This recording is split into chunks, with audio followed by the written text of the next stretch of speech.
Now let's look at some ways to help you communicate better that information that you've collected and chosen to use.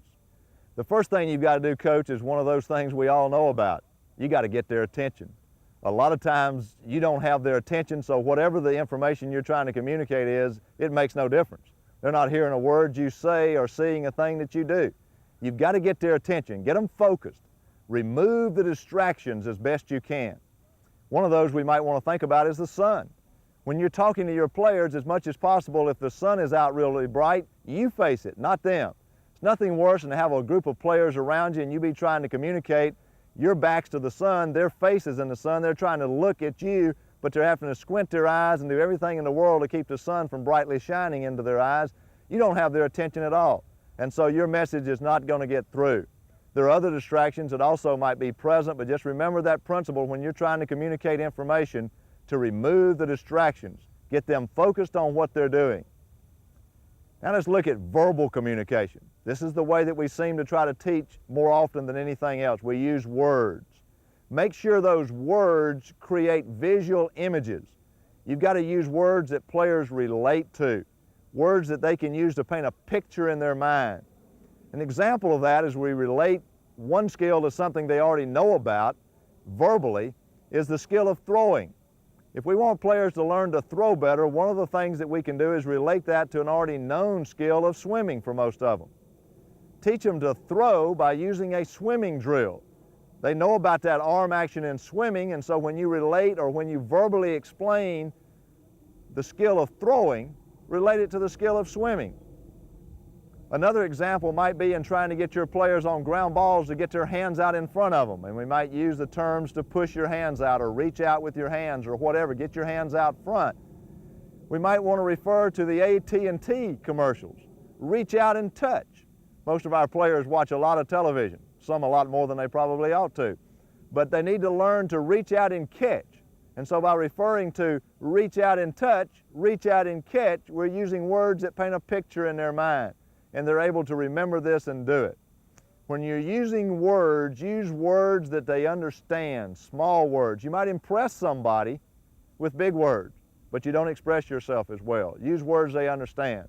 I still remember when my daughter was about 7 or 8 and I was in the dugout and wanted her to move from shortstop closer to second base for a girl who hit the ball towards center field very often. And I hollered out at my daughter to move and play her up the middle.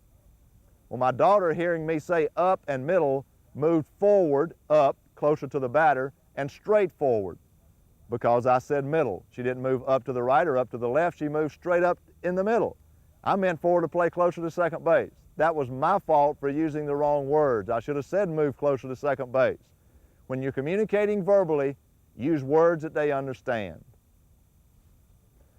Coaches, as good as you might be using words they understand, you're going to have to use the visual sense to really communicate.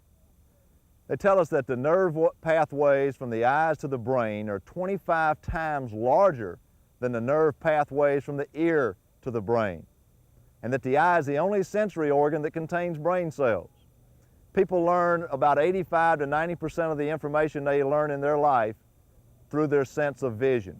And so we need to use that visual sense to teach. Learn to show players how to do something rather than just tell them. We might tell them using the words that we understand, and they may understand or may not understand, that on a forced play they need to put the throwing side or ball side foot on the base and stretch out with the glove side foot. But how much more better we could communicate that if we just physically show them. By doing it ourselves, or by having another player demonstrate, or by showing them a picture, or by having them watch a video. Use that visual sense to communicate, to get that information across to your players, and you'll be much more successful. Verbal, visual, and kinesthetic. That's just a big word for touch. Sometimes they need to feel the process itself. An example of communicating kinesthetically or through the sense of touch is to help a player learn the proper arm action. You may want to physically take their hand with a ball in it and have them go in that semicircle or circle with the bottom half cut off, or that swimming action, whatever you want to call it. You may want to take their hand through that particular action, through that movement, so that they feel what it's like, through that sense of touch, that kinesthetic sense.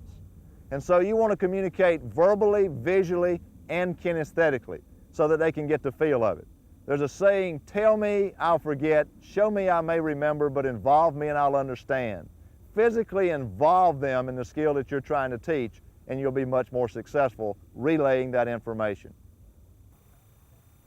Finally, coaches, in communicating, whether it's verbally or visually or kinesthetically, learn to limit the amount of information that you're trying to communicate.